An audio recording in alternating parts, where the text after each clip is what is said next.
This is the Lone Crater YouTube. We hope this video helps. You start by stabilizing the workspace and confirming power rails. This prevents collateral damage. Once grounded and imaged, probe the IC pads with a multimeter to compare expected voltages and continuity.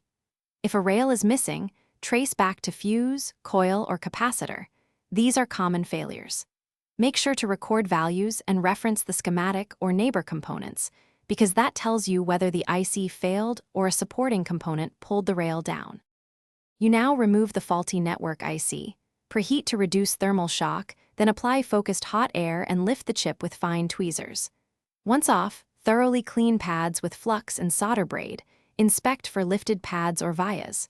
Apply paste, align the new IC with magnification, and reflow following a proper thermal profile.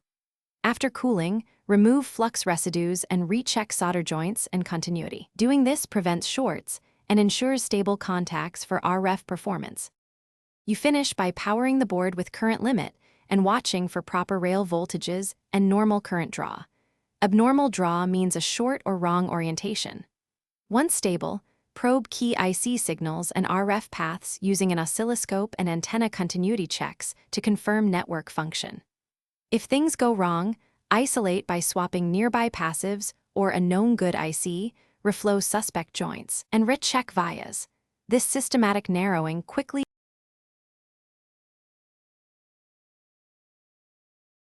Thanks for watching. Consider subscribing if we helped you.